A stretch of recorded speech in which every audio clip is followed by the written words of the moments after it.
Did you know that Austria, a country famous for its picturesque Alps and classical music, has a dark underbelly that might shock you? This land of seeming contradictions is not just about Mozart and the sound of music. From the birthplace of psychoanalysis to a coffee culture so decadent it's recognized by UNESCO, Austria's cultural landscape is as complex as it is fascinating. But what secrets lie beneath its serene surface? Let's uncover the paradoxes that make Austria a truly unique nation. Have you ever wondered why Austria, a country known for its peaceful landscapes and classical music, gave birth to the study of the human mind's darkest corners? The answer lies in the fascinating life of Sigmund Freud, the father of psychoanalysis, who spent most of his life in Vienna. Freud's theories were deeply influenced by the unique atmosphere of Vienna at the turn of the 20th century. The city was a melting pot of ideas, where intellectual discussions thrived in elegant cafes. Picture Freud sitting in one of these ornate coffee houses, sipping a rich melange while debating the intricacies of the human psyche with his colleagues. This contrast between the refined exterior and the intense psychological debates happening within perfectly encapsulates the duality of Austrian culture. Today, the legacy of Freud's work is still evident in Austria. The country has one of the highest concentrations of psychotherapists in the world, with approximately 73 therapists per 100,000 people. This prevalence of psychoanalysis reflects Austria's ongoing fascination with understanding the hidden depths of the human mind. Freud's ideas about the unconscious mind mirror Austria's own hidden complexities, just as he proposed that our conscious thoughts are merely the tip of the iceberg. With a vast unconscious realm beneath, Austria's serene surface conceals a rich tapestry of historical and cultural tensions.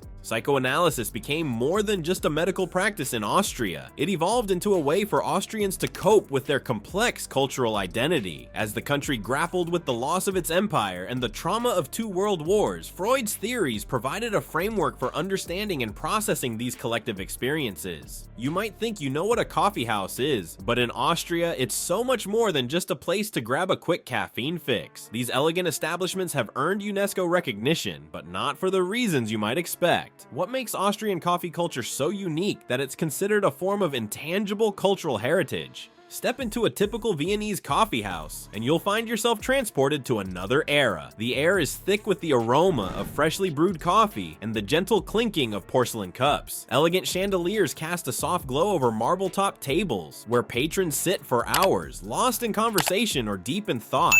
But don't let the relaxed atmosphere fool you. These coffee houses have long been hotbeds of intellectual discourse and creative inspiration. In the late 19th and early 20th centuries, they were the preferred haunts of some of the world's most brilliant minds. Writers, philosophers, and artists would gather here, turning simple coffee breaks into marathon sessions of debate and idea exchange. This unique blend of relaxation and mental stimulation is at the heart of Austrian coffee culture. It's a place where Austrians can indulge in pleasure while simultaneously grappling with deeper issues. The concept of Gemütlichkeit, a sense of coziness and comfort, plays a crucial role here. It creates an environment where people feel at ease, encouraging them to open up and engage in meaningful conversations. However, this comfortable facade often masks underlying societal tensions. Just as Freud's theories revealed the complexities of the human psyche, the coffeehouse culture exposes the contradictions within Austrian society. On the surface, everything appears peaceful and refined, but beneath this veneer, intense discussions about politics, art, and philosophy are taking place. The famous Viennese coffee, Einspanner, served in tall glass cups with a layer of cream and a sprinkle of powdered sugar, perfectly embodies this duality. Its elegant presentation belies the strong, potentially bitter brew beneath.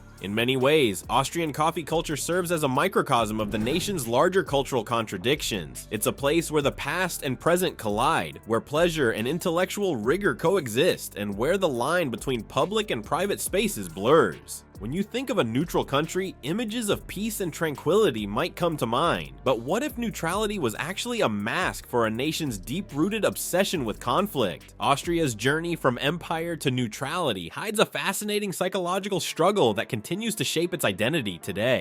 Austria's policy of neutrality has been a cornerstone of its foreign relations since the end of World War II. Formally established in the Austrian State Treaty of 1955, this policy declared Austria a neutral state and prohibited any military alliances. However, this peaceful stance stands in stark contrast to Austria's military history, particularly its role as a major empire under the Habsburgs. For centuries, the Austro-Hungarian Empire engaged in numerous conflicts across Europe, wielding significant power and influence. The transition from a mighty empire to a neutral state had a profound psychological impact on the Austrian people. Imagine the challenge of reconciling a national identity once defined by militarism and imperialism with a new role as a neutral mediator. This shift forced Austrians to grapple with themes of loss and identity, creating a complex cultural narrative that continues to this day. Despite its neutral status, Austria hasn't shied away from international peacekeeping efforts. In fact, over 100,000 Austrian soldiers have participated in peacekeeping operations since the 1950s, contributing to missions under the United Nations and the European Union. This commitment to peacekeeping reflects Austria's evolving national identity, which now emphasizes diplomacy and humanitarian engagement. Yet beneath this peaceful exterior lies a deep-seated preoccupation with war and conflict. This fascination manifests in various forms of Austrian art and literature, often exploring themes of trauma, loss, and the psychological scars left by the country's imperial past. Writers like Thomas Bernhard and Elfriede Jelinek frequently delve into the complexities of Austrian identity and the lingering effects of historical conflicts in their works. In the realm of visual arts, post-World War II Austrian artists have used their work to confront the darker aspects of Austria's past. Arnulf Reiner, for example, creates pieces that illustrate the tension between the country's serene image and its historical realities. These artistic expressions serve as a powerful reminder of the contradictions that shape modern Austrian society. As we explore how these paradoxes influence contemporary Austria, we'll uncover a nation that has learned to embrace its contradictions, turning them into a unique cultural identity that sets it apart on the world stage. Imagine a country where embracing contradictions isn't just accepted, it's celebrated. Welcome to modern Austria, where the ghosts of empire dance with cutting-edge art, and where tourism thrives on historical tensions. But what does this mean for the mental well-being of its citizens? Modern Austrians have found a unique way to reconcile their nation's contradictory elements. They've turned these paradoxes into a source of cultural strength and identity. This approach is evident in Austria's vibrant contemporary art scene. Artists like Erwin Wurm and Franz West create works that challenge perceptions of Austrian culture. Their art often juxtaposes humor with serious social commentary, highlighting the contradictions inherent in modern Austrian identity. Austria's education system plays a crucial role in this reconciliation process. Schools emphasize a comprehensive understanding of national history, integrating discussions about the country's complex past into the curriculum. Students learn about Austria's imperial history and the impact of World War II, fostering critical thinking about their cultural identity and historical contradictions. Tourism in Austria cleverly plays on these contrasts. Visitors are invited to explore sites that showcase the country's dual identity. The Sigmund Freud Museum in Vienna, for instance, celebrates Austria's role as the birthplace of psychoanalysis. Meanwhile, the House of Music allows tourists to immerse themselves in Austria's rich musical heritage. These attractions offer a nuanced view of Austria, acknowledging both its cultural achievements and its historical complexities. Surprisingly, embracing these contradictions seems to have a positive impact on mental well-being. Recent statistics show that about 80% of Austrians rate their mental health as good or very good. However, there's also a growing awareness of mental health issues, with increasing discussions about the impact of societal pressures and historical legacies on individual well-being. As Austria continues to grapple with its past, experts suggest that this acceptance of cultural contradictions has become a significant part of Austrian identity. It allows for a more nuanced understanding of what it means to be Austrian today. Looking to the future, this approach might lead to a more integrated national narrative that acknowledges both Austria's historical achievements and its darker chapters. As we've seen, Austria is a land of fascinating contradictions. From the birth of psychoanalysis in its elegant coffee houses to its neutral stance masking a complex relationship with conflict, Austria embodies a unique duality. This nation has learned to embrace its paradoxes, weaving them into the fabric of its cultural identity. Now, I encourage you to look at your own culture with fresh eyes. What contradictions lie beneath the surface of your society? How do these shape your national character? As Sigmund Freud once said, the voice voice of the intellect is a soft one, but it does not cease to be heard. Perhaps it's these very contradictions that give our cultures depth and richness. Consider this: how do the paradoxes within our societies influence our sense of identity and belonging? By exploring these questions, we might gain a deeper understanding not just of Austria, but of our own complex cultural landscapes.